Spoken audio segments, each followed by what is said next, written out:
Oh, I'm doing board book.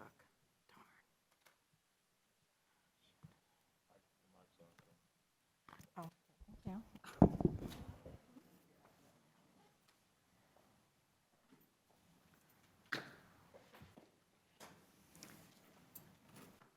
Good evening, and welcome to this called meeting of the Northside Board of Trustees.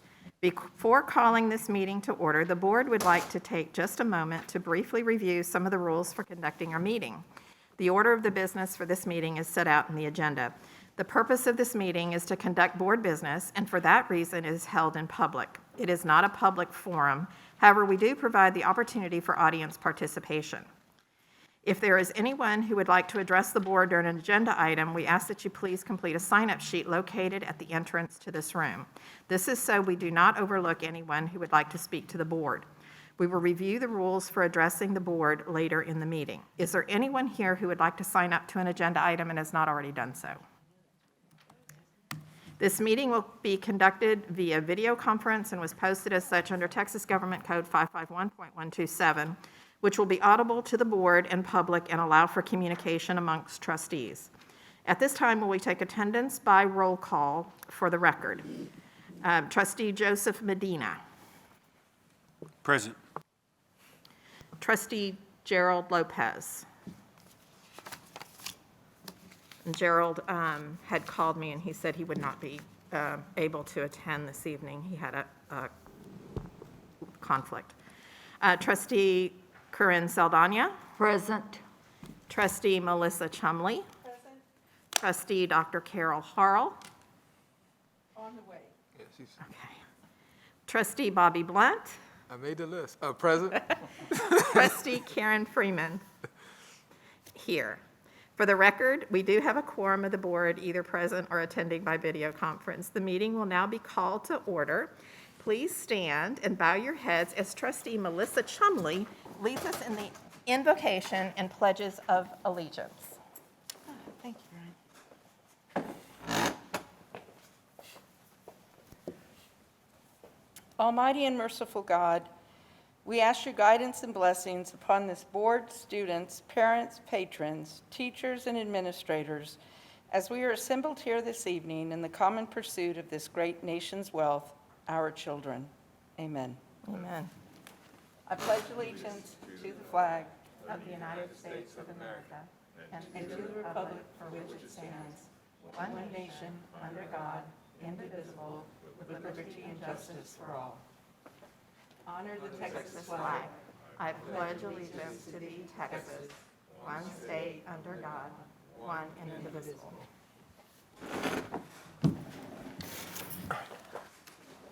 All right, and Dr. Woods, my agenda is not called up yet, so first item on the agenda for this evening is All the way down to business and finance, our budget review session, and the presentation is going to be given by Dr. Barajas and Tiffany Contreras, and I will chime in.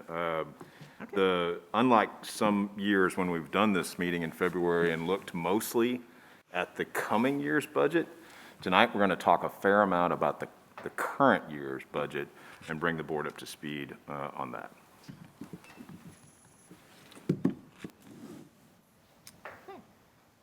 Thank you, Dr. Woods. Next slide, please.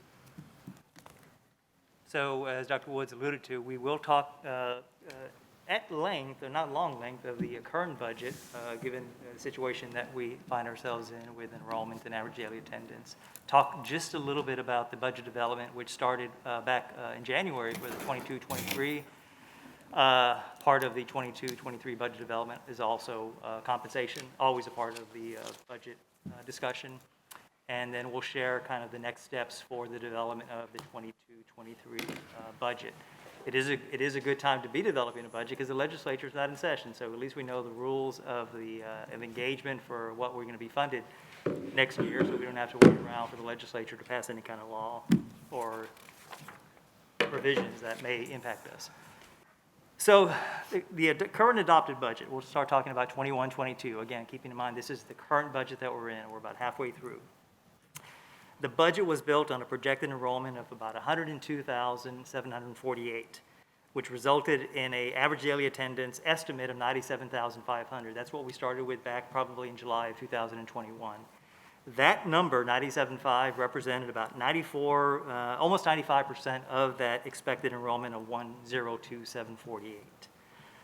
The snapshot date, which is the last Friday in October, our enrollment was 102,376. So you can tell it wasn't that far off. The issue is that average daily attendance took a significant hit because of various issues that the superintendent, I'm sure, has made the board aware of, and you've heard us talk about ad nauseum over the fall. Looking for any kind of glimmer of, things that are good is that our tax collections are coming in at a higher percentage rate than they did at the same time last year. Keeping in mind that roughly 66% of our total general fund revenue is coming from local taxes. So taxes are coming in at about a percentage to a percentage and a half higher than the same time last year. So Northside residents are paying their taxes despite everything that you hear about the economy. The reported ADA for the first 6 weeks, which is essentially the fall semester, you're looking at about 91,136, which translates into about a 92.6 average daily attendance, compared to, for instance, we budgeted around 94 on an enrollment about 102,000 and change. If we can go back, I do want to make an editorial comment on that.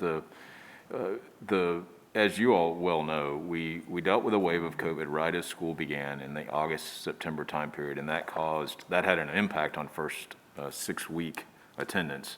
Even though we don't measure our grading cycles in 6 weeks, the state agency measures all school districts in 6-week chunks of time for attendance. So that's the reason we use that nomenclature.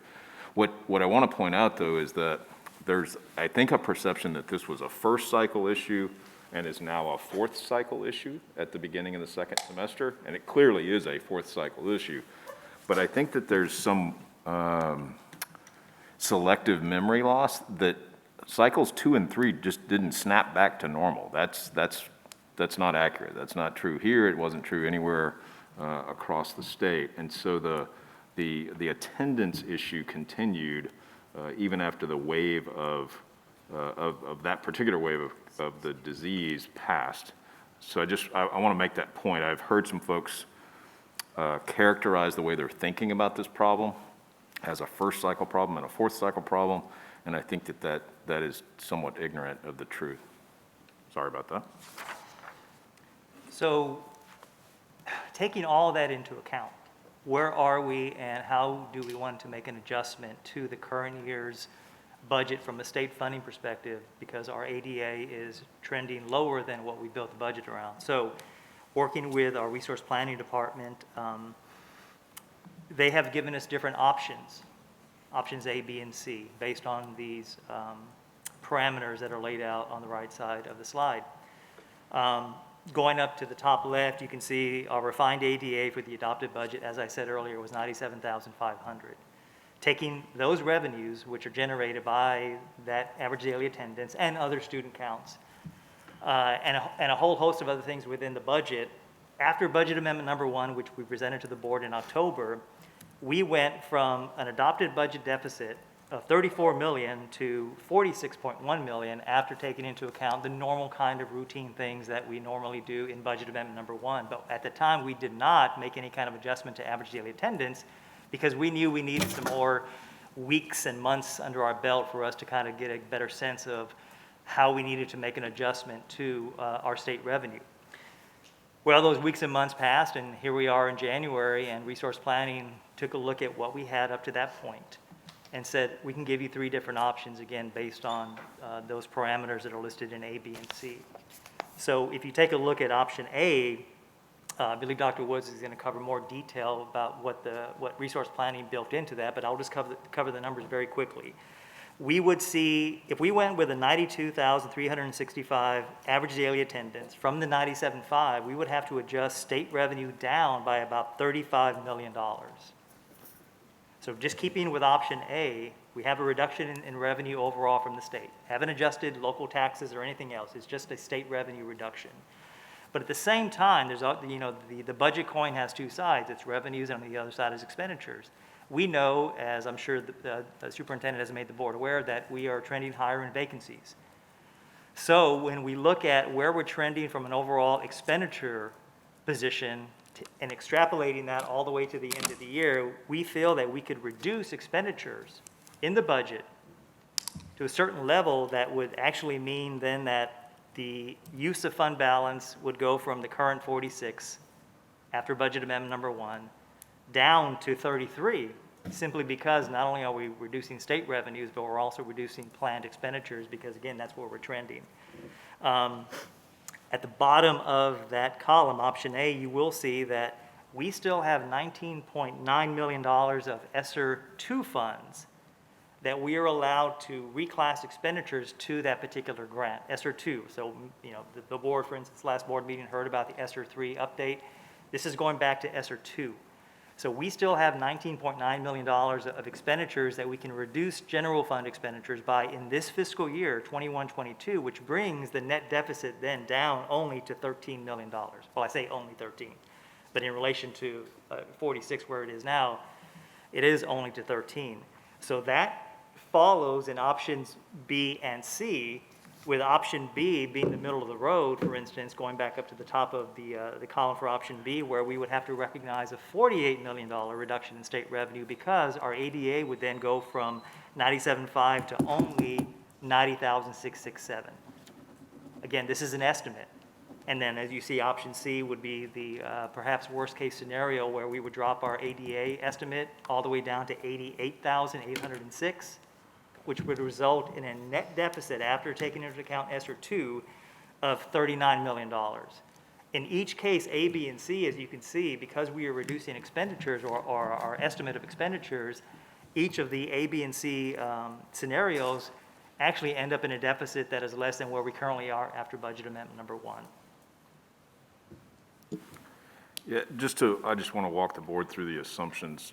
They're kind of essentially what we asked for is a bad, worst possible type, assumption. And all of this is based on assumptions around what will happen with attendance in this second semester, right? That's what we're trying to predict.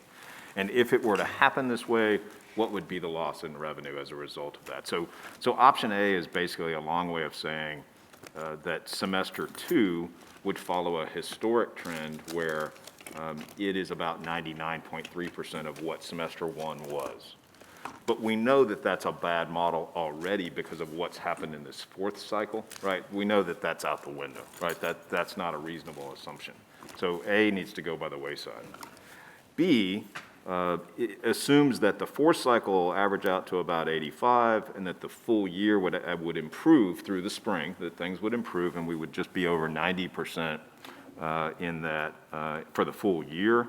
And then option C is kind of a worst case scenario where we continue in the 80s for the second semester and the full year average would just be over 88. So the bottom line of all of this is we need to adjust the budget on both the expenditure side and the revenue side. What we're going to do, obviously, is make an assumption about revenue when we bring the board that Budget Amendment 2, which will happen at the end of this month, in a couple of weeks. So what we will do then is we will go with option B in that assumption. So we're going to craft the assumption in that way because we think it is the more likely of the three to be true.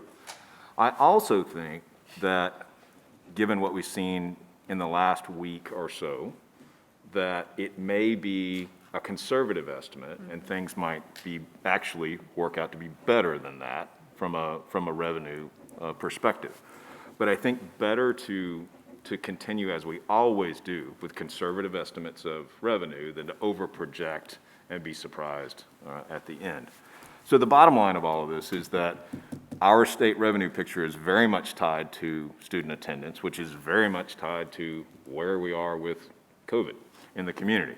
And so we're going to make that revenue adjustment. We will bring that to the board here in a couple of weeks. We just wanted to lay out for you the logic behind that adjustment before you see it here in a couple of weeks. Brian, so how many positions do we still have open that we haven't filled? Can't answer the question, but it's when you quantify it, and Tiffany might be able to answer it, but we are going from notice of Budget Amendment 1 expenditure estimate of $987.9 million down to a new estimated expenditures of $939.9 million. So it's a fairly significant drop in estimated expenditures, not completely because of vacancies, but largely because of vacancies. You can see the delta. Can you get that information for us? Yes, we can get it.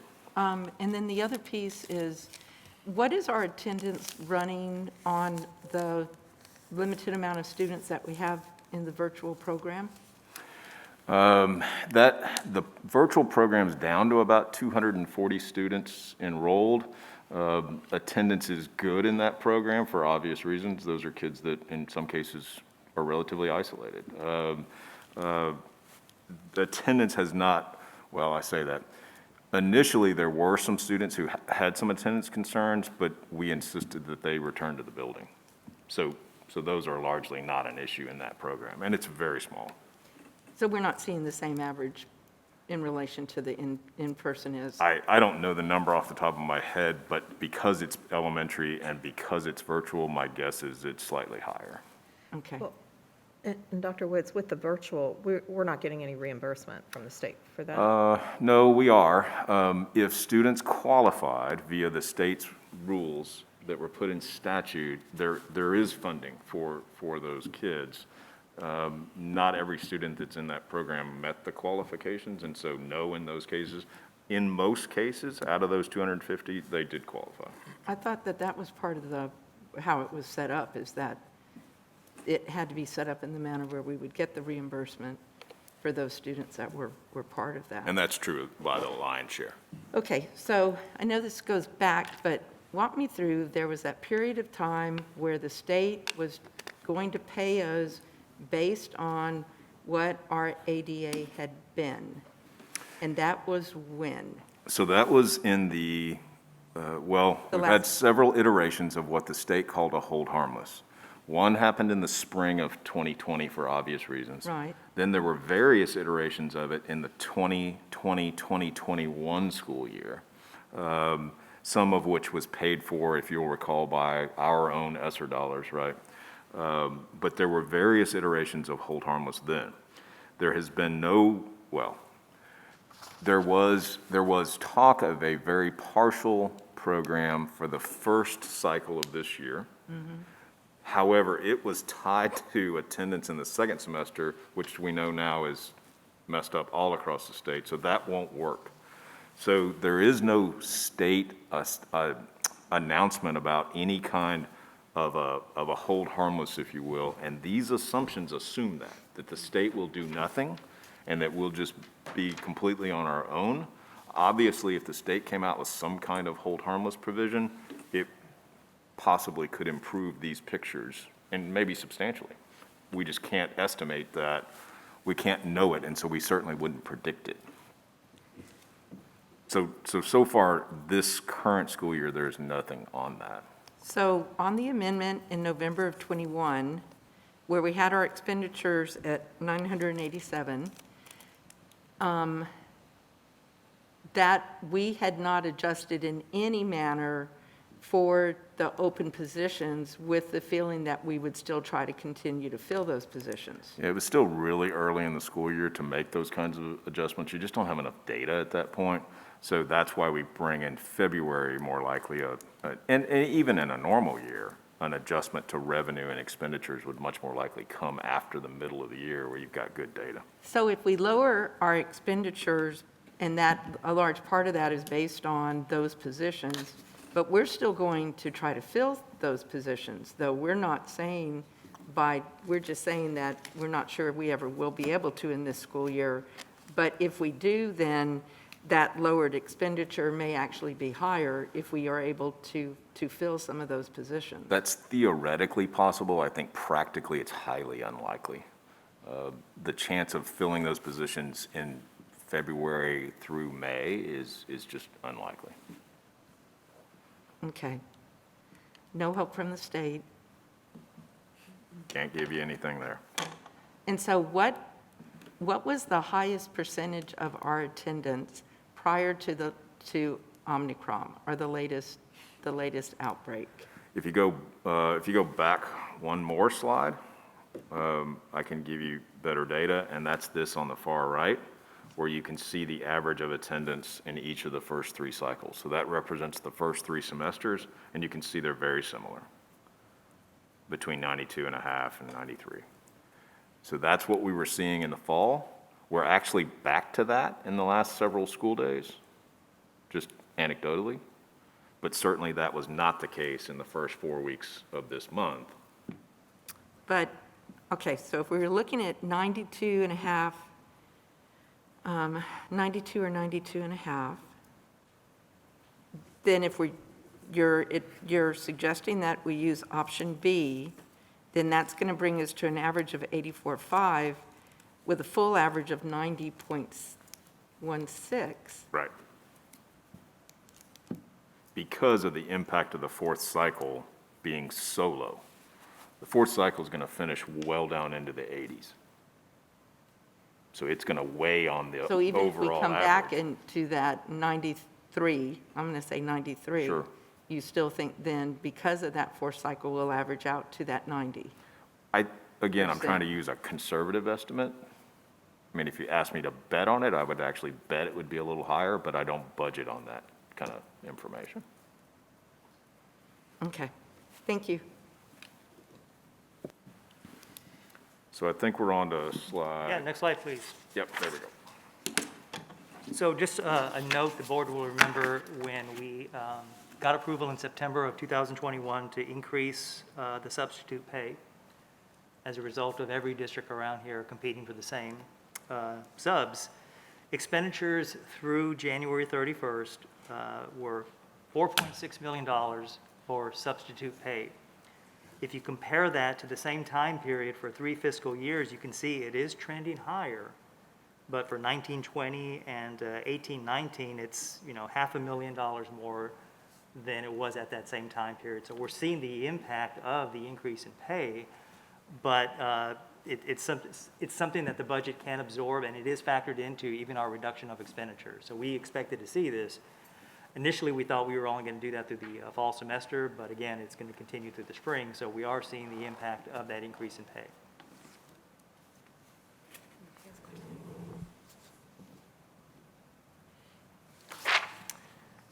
To move on to a subtopic for this year, which is the retention pay. So this was not part of the original adopted budget. The retention pay proposal that administration is looking at is laid out here in its current form, using ESSER $3 to fund this retention pay in this fiscal year. The estimated cost right now is a bit over $14 million, subject to change based on various factors. Just a couple of things about this. We would not be able to pay this until, of course, the board has approved this. In addition, we have to amend our ESSER application to put that in there. So we would have to wait not only for the board approval, should they decide to do so, but we would also need essentially for TEA to also approve this application to let us know that we can move forward with this. Just to note, it is a non-TRS eligible payment, which means that it won't help anybody from a TRS retirement kind of perspective. The current proposed amounts are full-time staff would receive $1,000, long-term substitutes $750, part-time staff $500, and substitutes who worked at least 40 days from the beginning of school through January 31st would also receive $500. Some next steps. Later this week, I believe, Tiffany, is it later this week? The FPAC is going to meet. These are one of the requirements of ESSER in order for us to be able to do this. So the FPAC will meet to hear about this proposal. Staff will submit the ESSER 3 application amendment to TEA, and assuming that we're moving forward with this, then the board would consider this for approval at a later date, possibly February 22nd. And then we would have to wait for the approval from TEA in order to make this happen. So employees or active employees as of January 31st of this fiscal year, or this calendar year, 2022, would be eligible for the payment. The employees will be paid perhaps on the same day as a normal scheduled pay date. We just don't know because when we're going to get the approval from TEA, but they will see it as a separate direct deposit into their account, so they would recognize it as separate from their normal pay. And again, the pay date's going to be determined when we get the approval from TEA to make that happen. How long will that take? It could take 2 weeks, it could take 6 weeks. It just depends on how much back and forth, if they ask for and support other documentation or adjustments to the application, but it can. And also, have there been other school districts that did this using ESSER 2 funds? Was it ESSER 2 or ESSER 3? 3. 3, okay. Does it matter which ESSER funds you use? They're all eligible for it, and different school districts, I guess, depending on the amount that they received, they could have potentially used ESSER 1, 2, 3, or all. So it didn't matter which ESSER. No, Yeah. it's And- allowable for all three. Have they all been approved? The, Or maybe I should have asked it the other way. Has anyone not been denied a retention pay proposal using ESSER funds? not that Your that we're knowledge. aware of. Okay. It's in there, they have an FAQ, and it clearly states that it's an allowable activity. The biggest thing that we have to do as a district is make sure we have that stakeholder meeting. Sure. We document how it's allowable, and we document, there's another piece of the application that we just basically have to get all our documentation that says why it meets the intent and purpose of the grant itself. Gotcha. And as long as we have that documentation in place, in the event of an audit, we would be okay. And the last question is, it says full-time staff, so we mean all employees, and you said that. Does it include Learning Tree? That's the detail we need to work through. When we did a payment last year, we did include every employee no matter what. We need to work through kind of that level of detail, and we'll present that when we bring this to the board for consideration in a couple of weeks. Okay, So we still need to work through we're down to that level of nitty-gritty, but we need to work through all that. okay, thank you. I've got a question on that, and, because Learning Tree and CIS aren't actually our employees, are they?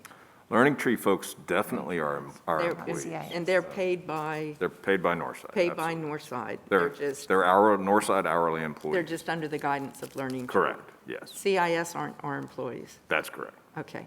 And the last time we did, which was during one of these, or after one of these crises of funding, we did a longevity credit. I'm not sure what we called it, but did we include substitutes in that?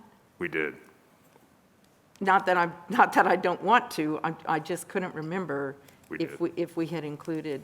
We hadn't always in the distant past, but as you all well know, substitutes have become Oh, absolutely essential staff. Right, they're vital for us on that. So I just couldn't remember if we had done that. There was a precedent for us doing that from the past. There is.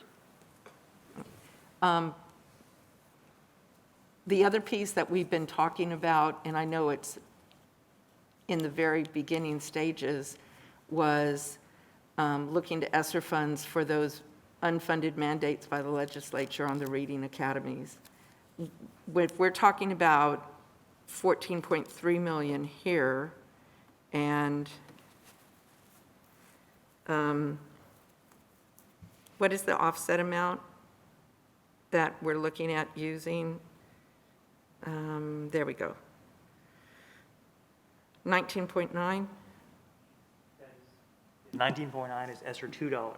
Okay, so with all of the ESSER funds that we have, where does that leave us then at the end of that, if we're using 14.3 and 19.9? Yeah, not ready to talk about that yet, but it's getting spent down.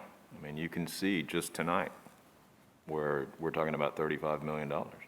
Right, and that's, because we still have the items that have been approved in relation to the ESSER funds, And that we need to be going forward on. right, that are being, Yeah.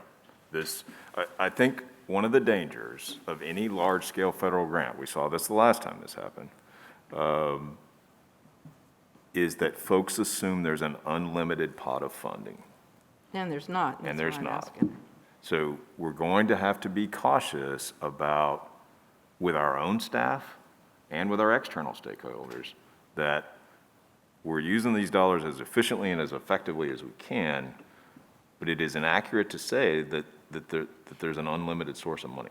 Well, so backtracking to what we want, that proposal that had come to us at the last meeting in relation to the use of ESSER funds. I think a review of the ESSER funds and what's been spent, because I'm real curious if there's other items specific that have been approved within some of the programs that were listed under SEL that, Brian, I want to know kind of, are we buying any technology or things, for lack of a better way of explaining it, underneath that we need to maybe take another look at? I just find that these are better uses of the ESSER funds, and I really am interested in us looking at the reading academies. So maybe we need to get on one of the committees or back on the board agenda, a review of the ESSER. Yeah, we do have a pretty in-depth review of the SEL expenditures coming up at a committee meeting, and we can look at it in conjunction with what's being spent. But I understand the point. I think before we make a decision on going outside of the approved application, beyond what you just saw, we do need to review kind of, all right, where are we on this? Because again, I just want to caution, there's not an unlimited source of money here. So was last board meeting's item on an approved application, or you were waiting for approval from us, or that No. had already been, No, it was just an update on what had already been approved. but has been stopped? Limited. Limited in some cases by the inability to find human capital, but not stopped. Okay, I don't think we're talking about the same thing. Okay, thank you.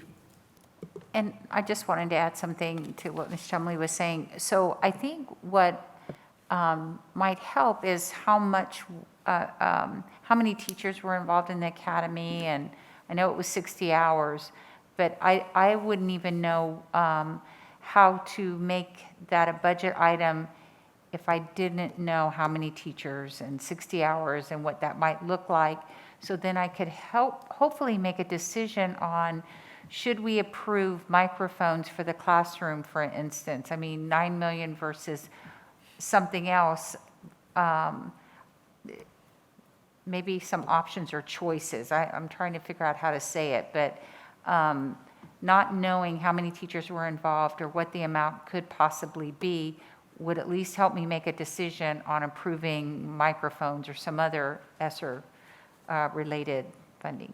Yeah, we'll bring, if we get to the point where we're going to recommend that, that would also be an amendment to the grant, and we would need, obviously, the board's approval on that, and all of that data would come with that.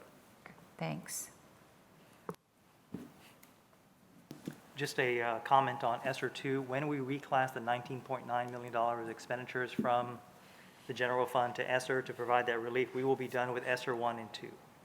And all we'll be dealing with until, Yeah, all those dollars will be expended. that's correct. So whenever we talk about ESSER on go forward, it really is only ESSER 3 at this point, so. Next slide, please. So just a couple things regarding, a few more things regarding 21-22, the current budget we're in. We're operating under House Bill 1525. I forgot that was the cleanup bill for House Bill 3, since there were a couple of loose ends. There were changes to weighted funding, for instance, that we are all going to be incorporated into the 22-23 budget. Changes in qualifications for CCMR, as a for instance. The ADA adjustment that Dr. Woods referred to, we're not calling it a hold harmless, because it's my understanding, I think it was in 1525, Dr. Woods, where the commissioner cannot offer us a hold harmless this next year, so they're calling it, I guess, an adjustment. That is for the first 6 weeks of the 21-22 year, but it's based on 4, 5, and 6, those 6-week periods. So it's almost like if we are flying a plane, but we're not instrument rated, and it's at night. This is what it's like being in a Texas ISD right now, when you're trying to make decisions, when you have no idea whether or not TEA is going to come and give you any kind of relief with another ADA adjustment. We have no idea what the next few months hold. As Dr. Woods has alluded to many times, it is all an estimate. And and we are going to be very conservative and may be back to you before the end of, for normal budget amendment number 3, which is in August, to make another adjustment because we're seeing either things that are going better or potentially going the other way. But again, it's all based on the fact that we just don't know as we move into March and April and May and so on and so forth.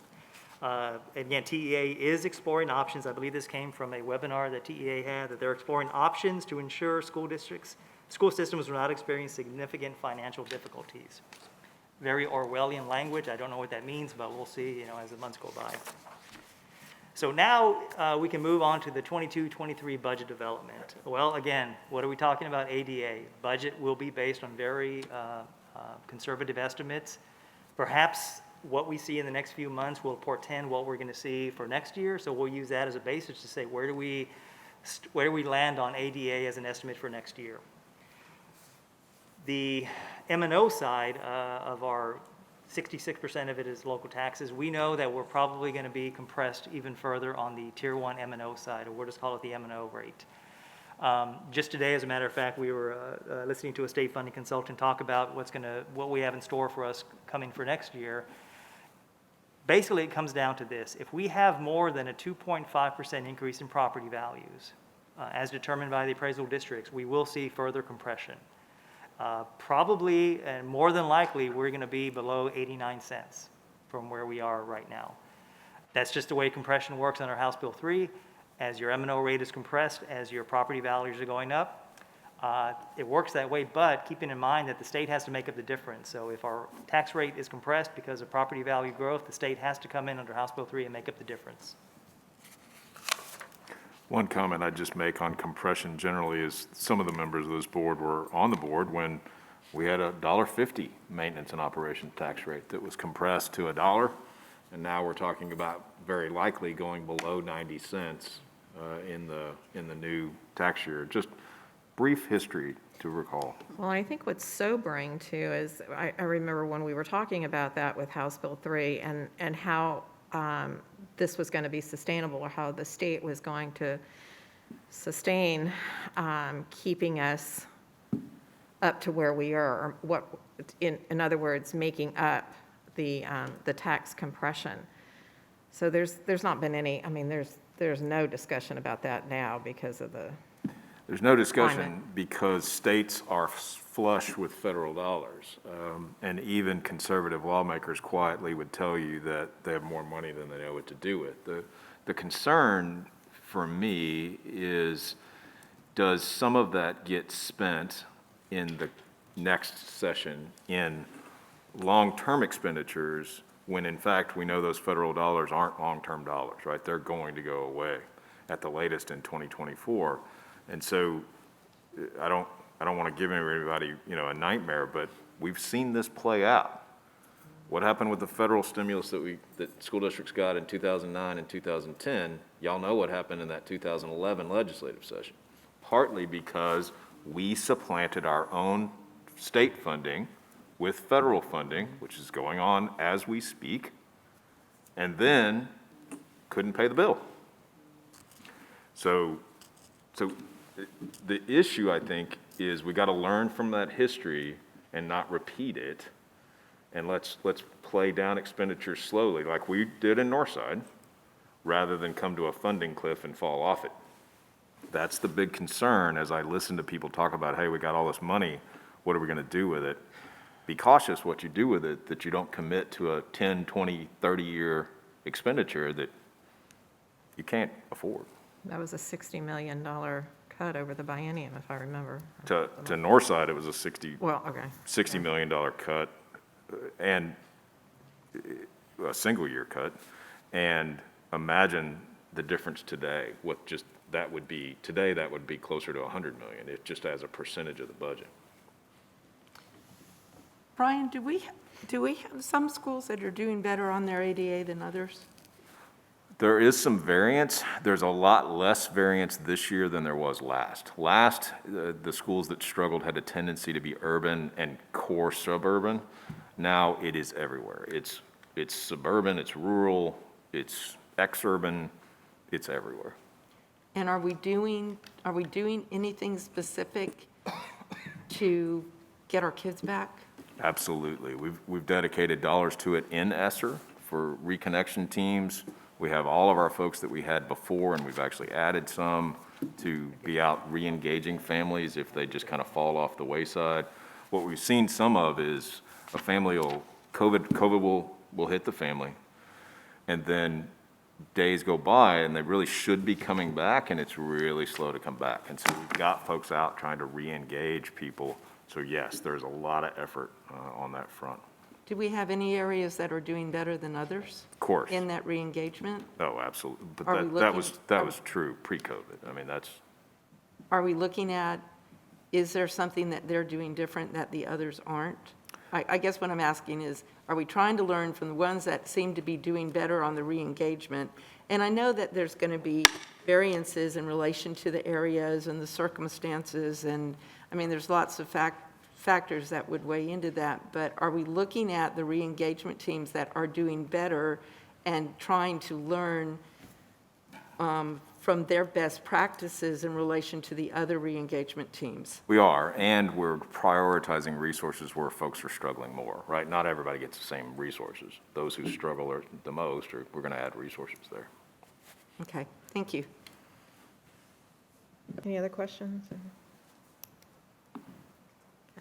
So regarding compensation, again, for the 22-23 year, the budget under development, we will be looking at possible market adjustments, as this district has historically done, to try to bring certain employee classes up to 90% of market. Sometimes it's higher, but right now we're looking at up to 90%, if possible, within the budget that we're building. And then the big general compensation increase, the percentage increase that we talk about, of course, is always on the table, but that will depend on expenditure levels and also revenue levels for 22-23 to see whether or not we can sustain that, because once you give that general increase, it is forever and ever, so. So Renee, in last year's, when we were looking at the compensation, there were specific areas that had been increased due to market adjustments. And I remember, God, I can't remember how many years ago, but I remember years ago, we did kind of a whole scale across the whole district to come back in and take a look at all positions. And I know that some of our high school administrative positions and our central office administrative positions were hard to compare because other school districts, they're named different things. You know, it's hard sometimes. You were trying to really look at responsibilities on some of those positions to be able to see how they fell. So do we only look at, so the group that we looked at last year then would have had that, and it was my understanding that we do that on different positions over about a 2-year period, or I guess, No. Brian, what I'm saying is the ones that we did last year, are we looking at, are we going to do a whole scale across the board, every position in Northside in relation to that market adjustment, or are you looking only in specific areas? Every year, about every 5 years, we bring in an outside consultant to do a full look at, you know, every role and try to compare them to everybody else and you know, read job descriptions and match them up and the whole 9 yards. Every year, we do a look at each job class compared to, especially to this market, and say, okay, where are we? And as Renee indicated, we want to be at least at 90% of market for every job class. So we try to make sure if we're able to afford anything with regard to compensation, that's where we go first, is we try to take care of that first before we consider a general increase. Okay. But that process happens each year. Okay. Thank you.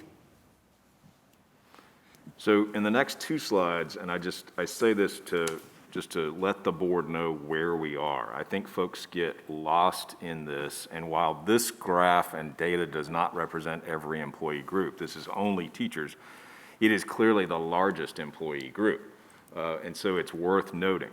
So what you're looking at is a current year look at where we are with regard to this employee group in compensation compared to the market median, and where we are, as you see highlighted in yellow, as a percentage of the market median. And you can see we are at or over 100% in each of those categories. So just provide that to the board, and then on the next slide, there's actually some additional detail where you can look at it district by district if you want. But provide that to the board just to add context for the conversation that is to come. I'm sorry, I remember what I wanted to ask. So when we're doing that, the market adjustment, I'm sorry, I'm jumping back. Because one thing that we are seeing on the facility side and the construction side is a major increase on skilled labor, project managers, just the whole construction industry across the board. So we are going to be looking at that in relation to the skilled labor that we have on staff. Our plumbers, our electricians. Plumbers, electricians, we look at that. Carpenters, are all of that. That's part of the group, a group like plumbers would be a job class that we would look at and compare to the market Okay, so for sure, that group is going to be looked at every year. every area. Okay. I love this chart. I mean, it brings back where we are with our pay structure for our teachers. It just shows that, I remember having the discussion last year that we wanted to, we certainly wanted to attract the best. And we structured that salary regarding that. So I think I'm real proud of that. I think that's something we can be proud of.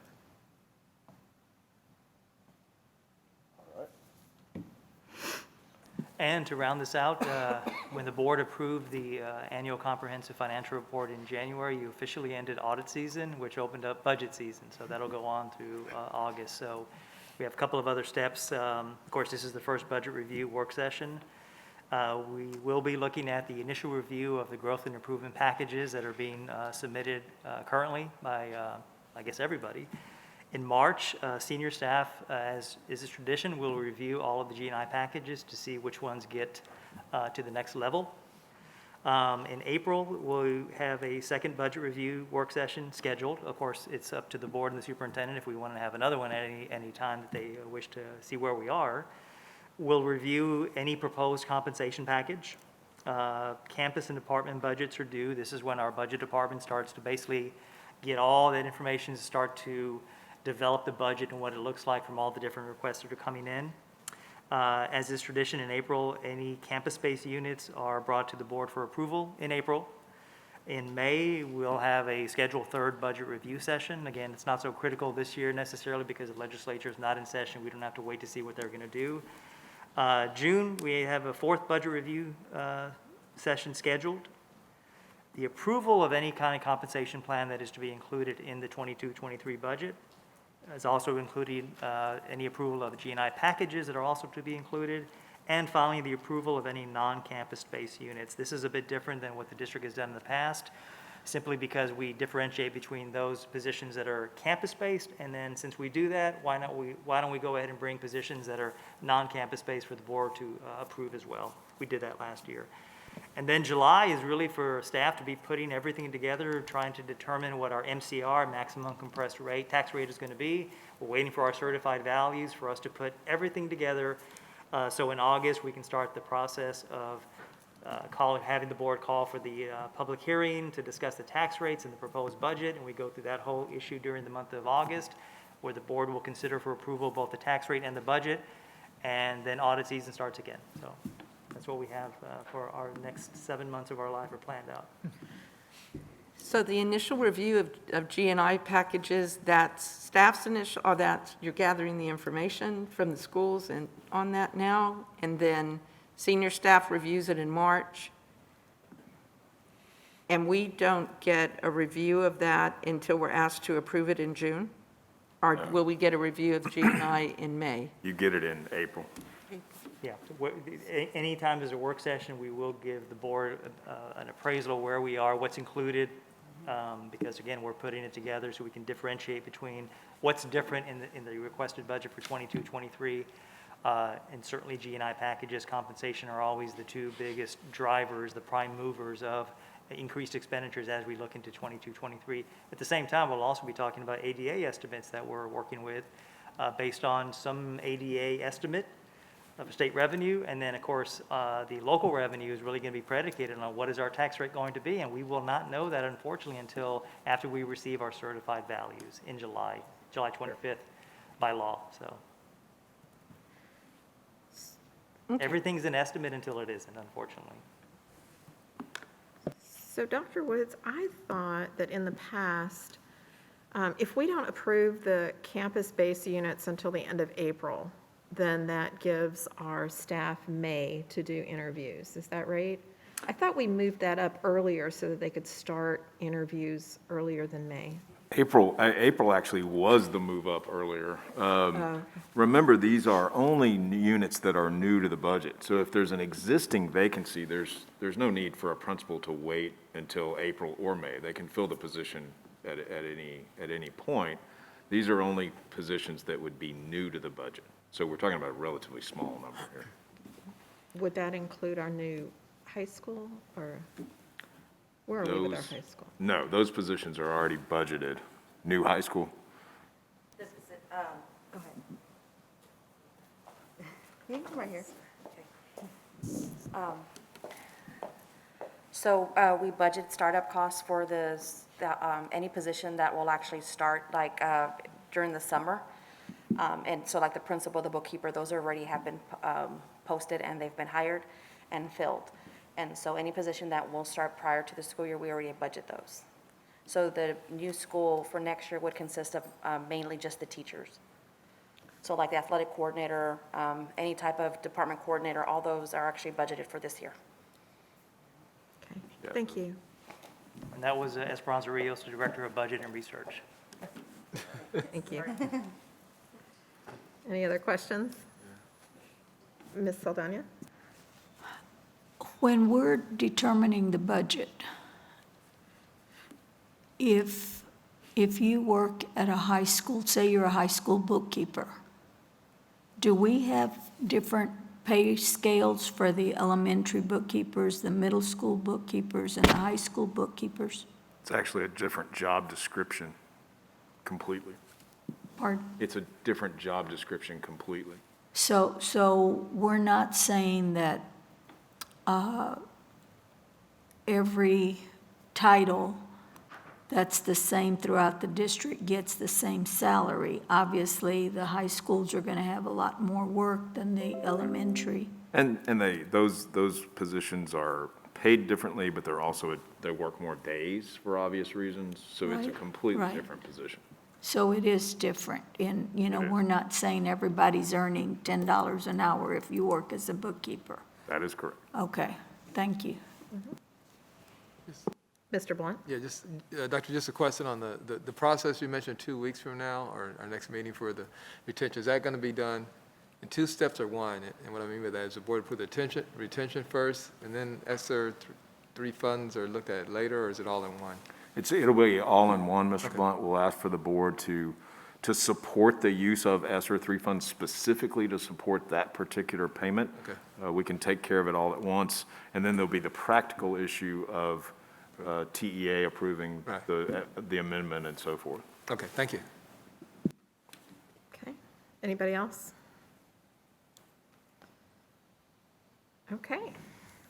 Next item on the agenda is under Superintendent, Dr. Woods. Yes, ma'am. This is an item that we somehow lost the attachment on when we last met. So this is consideration of a resolution to conduct the May election alongside Bexar County, which has typically been what we do. However, it does require board action in order for us to join the county in that effort. So would recommend approval of that item. Okay. Any questions or discussion? This isn't any different than what we've always done. Same, Same resolution, no changes to that. same. All right, then I move approval of the resolution as shown in board documents.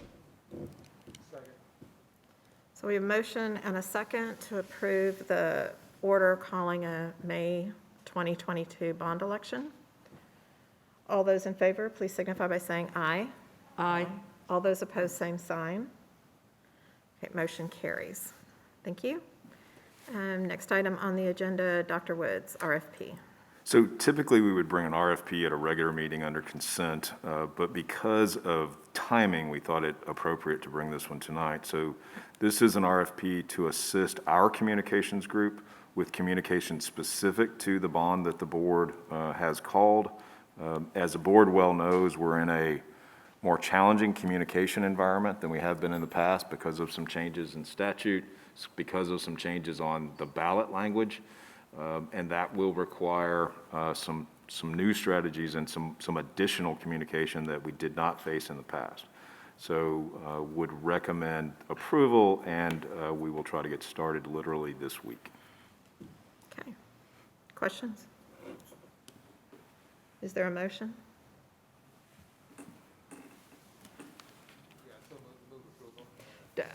Mr. Blunt, I don't think your mic is on. My bad. Move approval as presented. Karen, who's Tracy Ware? It's an individual who works in our purchasing department. Okay, I'm sorry, I just wasn't familiar with that name. Okay. Any other questions or comments? We have a motion and a second to approve the RFP as presented. All those in favor, please signify by saying aye. Aye. All those opposed, same sign. And the RFP is approved.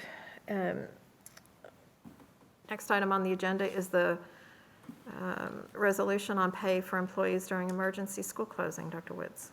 Yes, ma'am. As we have done in the past, we again had winter weather and the potential of winter weather that we faced this year. And as we have consistently done in the past, we didn't want employees, especially hourly employees, to lose pay as a result of that and make it different than what they expected. So we asked the board to consider making it a public purpose to pay Northside employees on the 3 days that we have faced. It's 2 dates, January the 20th, February the 3rd, and 4th, and recommend approval. Questions? I've got one. I just thought it was odd the way we did this. So our bus drivers got a letter stating that they would, if they had leave, that they would be charged leave for that day, and that once, if we approved it, they'll give the leave back and then pay them. And I guess my question is two things. If they had leave, but they didn't want to use it for that, there was no option for that. They were just, in the letter, it just stated they're going to pull their leave if they have it to pay for that day. And then the other piece is it just seems, using this kind of process for that it causes a lot of work for our HR department to have to give back leave and then change it to pay. And I'm just wondering if there's not a better way to do that than, and I had called Ray, and thank you, Ray, for your assistance with understanding that. That's the way that we've always done it. And I just think that's a lot of work on our HR department to have to give leave back. And then the other piece, Brian, and I don't know if and I guess, I mean, we would need to ask our bus drivers how they felt about it, but I just thought getting a letter that just said, well, we're automatically going to pull a day of one of your leave days to pay for that without the employee having the right to say yes or no. I don't know, Brian, I thought it was an odd way for us to do it, so. It is the way we've always done it, because we've studied this problem each year that it's come up ad nauseum. The reason we do it that way is because it's the only way for a biweekly individual, like the ones that you described, to make them whole for that 2-week window of time. Otherwise, they will receive less pay than they would have in the check prior or in any future checks, and you'd have to circle back on the pay. Employees have told us over and over and over and over and over that not receiving that day's pay in that check is very detrimental to their cash flow. And that's the piece, Brian, that I just wanted to make sure is that, and I'm sorry, I don't remember us having this discussion. If y'all have reviewed it ad nauseum, I don't remember us having this discussion or being told that that's the way that this action is taken. I was concerned about the time that obviously has with HR having to reassign that, and then if any mistakes are made, which that can happen. So I was just, you It's know, it's an but if our automated employees, process. if our employees have had input into that, then I think that's fine. I just was hoping we could find a better way to do that. Always, these are always more challenging with hourly folks than they are with the rest of the group. But that's the group that we try the hardest to protect from a wage loss. And so did we do that for every hourly employee then? That's accurate. So every hourly employee that we had, that's what, they received that same letter, Well, similar. Every employee, I mean, the memo Every went out to bi-weekly. everyone, all directors and department heads, and it's our payroll department actually that does all of that back-end work. And yes, thank you for recognizing it is a lot of work, It is. but we do it to make sure that our employees are whole. There's some employees that depend on that for their health insurance and whatnot, and so we just want to make sure that they're taken care of. Right, I was just hoping there was another way that we could find to be able to do that. Thank you. Okay.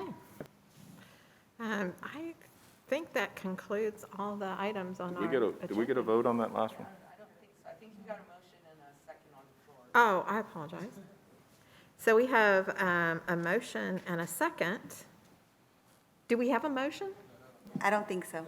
Okay, thank you. I don't, so the item is the resolution on pay for employees during emergency school closing. Is there a motion? Okay, so we have a motion and a second. All those in favor, please signify by saying aye. Aye. All those opposed? Ayes have it, motion carries. And now I think we're done with our Agreed. agenda items, and there's no items on the executive session. And this meeting is now adjourned. Thank you all. Thank y'all. Thank you. Good job.